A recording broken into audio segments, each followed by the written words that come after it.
Hello, welcome, and thanks for joining us on this edition of News 2. I'm Sandra Gumansing, topping our newscast tonight.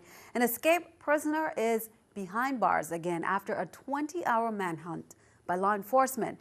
39-year-old Rafael Joseph escaped from Golden Grove Prison just after 9 Sunday night and had police on the run after committing another crime. News 2's Erica Parsons has that story.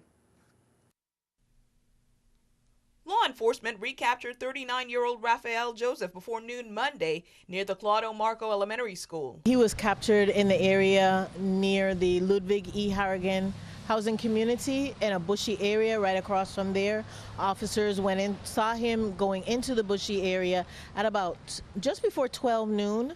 And they followed him in there. The officers asked him to stop and surrender himself, which he did without any further problems. Multiple agencies spent Monday morning searching for the convicted rapist who escaped from Golden Grove Prison just after 9 Sunday night. Police say Joseph went to his former girlfriend's house in Frederickstead and raped her around 2 a.m. Monday before going on the run again. Corrections officials aren't saying just how Joseph was able to escape, but multiple agencies were involved in the effort to recapture the inmate. Police were warning the St. Croix community, particularly women, about Joseph before he struck again. He's been serving time while he waits for trial for allegedly raping 2 women in 2011, one of which includes a former girlfriend. One case was later dropped. He was convicted of first-degree rape in 1992 and served 15 years before being released in 2007.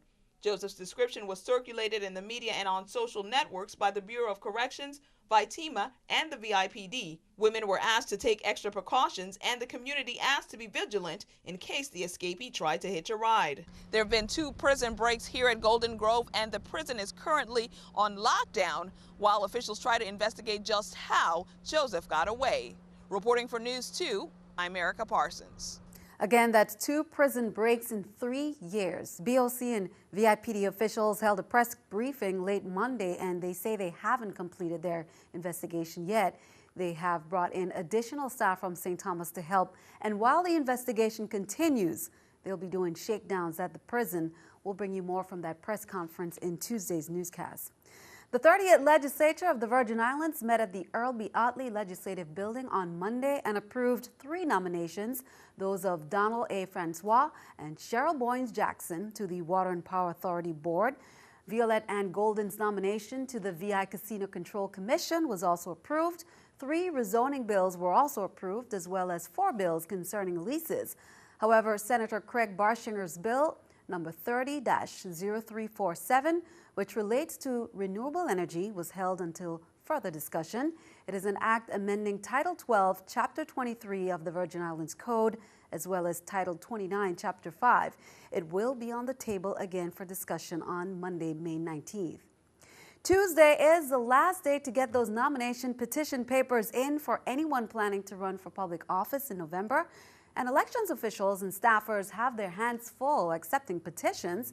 May 13 at 6 p.m. is the deadline to file at the elections office in each district. Elections officials say potential candidates need to carefully read through the nomination packet to make sure no details are missed. A police report is required of all candidates, and no package will be accepted without it. The Junior State of America and the Shalimali High School will host a candidates forum on Thursday, May 15th from 8:30 a.m. to 11 a.m. at the Ruthie Thomas Auditorium at Shalimali High School. All candidates for governor and delegate to Congress in this year's election have all been invited to present their platforms and engage in a lively discussion with CAHS students, faculty, staff, and other guests. Now, each candidate will make a brief presentation laying out his or her qualifications and campaign platform. Following the presentations, a question and answer period will be conducted by CAHS junior statesman students, as well as members of the General Assembly. In other news, a photo of a young VI student holding a sign as a form of punishment has gone viral on social media. Residents are weighing in, and the Department of Education is getting involved. News 2's April Knight has more.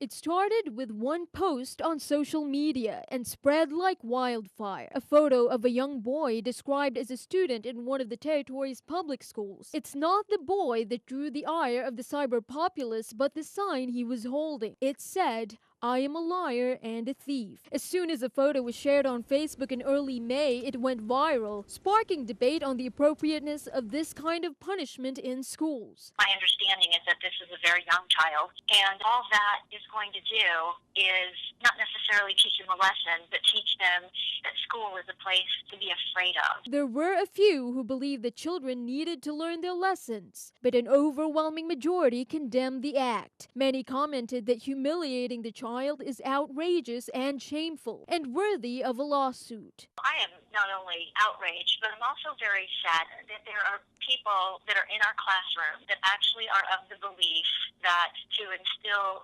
fear and humiliation and shame is a way to get desired behavior. That thinking is archaic and has no place in our school. But education officials say that while the concern is understandable, sharing the child's photo on social media, even if it is for raising awareness, might actually do more harm than good. On Sunday, Education Commissioner Donna Fred Gregory issued a statement discouraging further sharing of the photo, and for those who already did, to take down the photo immediately. According to Gregory, this might be negatively affecting the child and his family. Gregory also made clear that acts such as these are not condoned nor accepted by the department. According to the Department of Education, the matter is being investigated aggressively. In the meantime, they're asking for the community's support in making sure this child does not get further negative exposure. Reporting for News 2, I'm April Knight.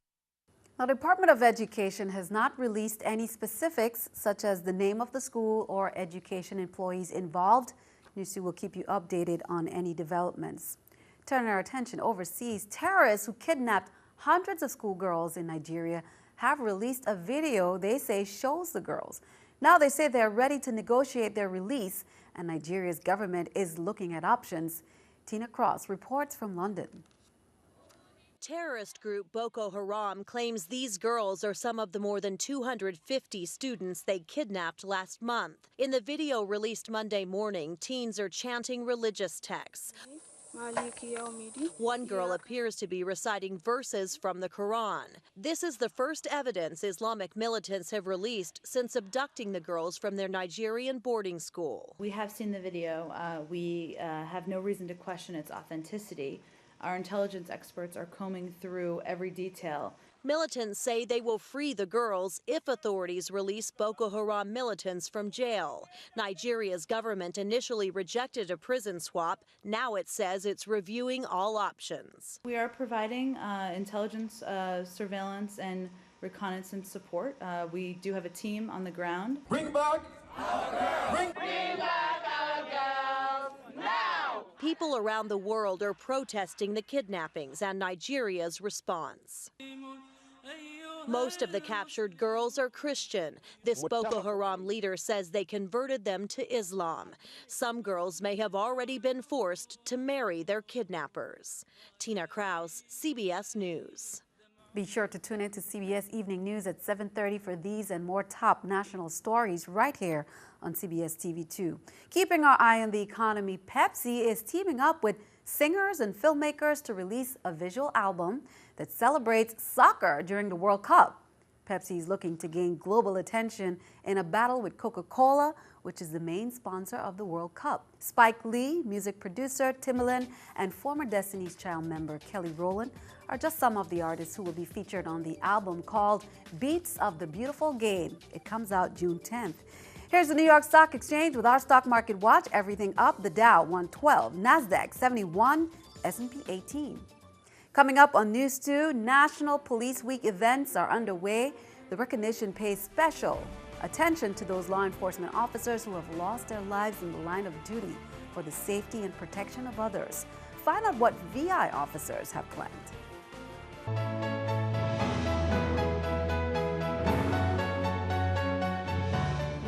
National Police Week is currently being celebrated throughout the world, and in the Virgin Islands, both police districts will be hosting memorial ceremonies, church services, sports days, and much more, as we reported earlier.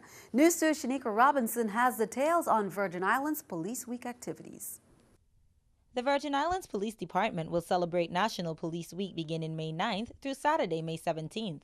Police Week was started in the early 1960s by President Kennedy, who designated a day for Police Memorial Day, and then the surrounding week around that week of the 15th is celebrated as Police Week. The highlight of this year's activities will take place in Washington, D.C. on May 15th, when the name of police officer Leopold Fredericks will be forever enshrined on the National Law Enforcement Memorial Wall. Officer Fredericks was on motorcycle patrol in 1963 when he lost his life during a vehicle pursuit of a traffic violator on Centerline Road. It's been a long time coming for this person, because actually in the 60s, the day and the wall, it probably hadn't even been built yet. And as we go forward, we want to make sure that his name is also there, because, you know, he deserves that honor. A schedule of events has been prepared by the Police Week committees on both islands. On Tuesday, May 13th, scheduled are school visits from 8 a.m. to 3 p.m., as well as basketball at the Patrick Sweeney headquarters at 7 p.m.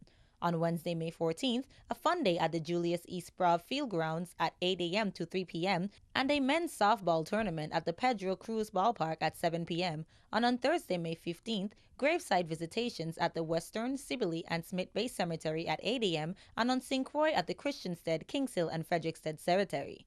The events that we have already published and publicized in the newspaper, and just come out and enjoy us. The VIPD's Police Week schedule can be found on their website at www.vipd.gov.vi. Shaniqua Robinson reporting for News 2. Keep in mind that the activities will end on Saturday, May 17th. You can visit VIPD's Facebook page at facebook.com/USVIPD. The medical community has been celebrating as well this month. May 6th through the 12th is recognized as National Nurses Week. However, May 11th through the 17th is National Hospital Week.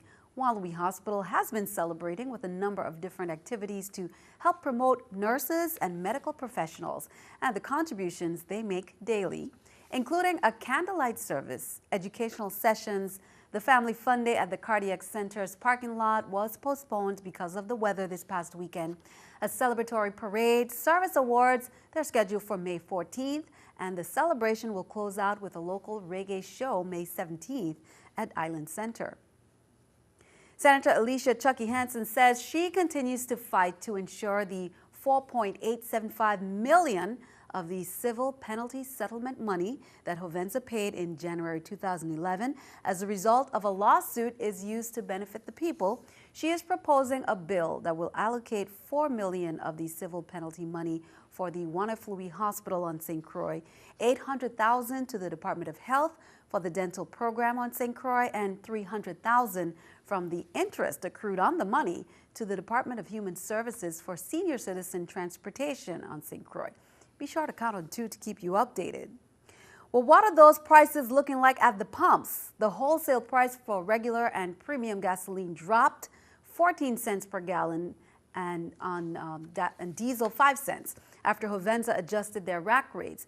Independent gas station operators in the territory are now paying $3.38 per gallon for regular, $3.63 per gallon for premium, and $3.40 per gallon for diesel fuel when they buy their fuel wholesale at Hovensa.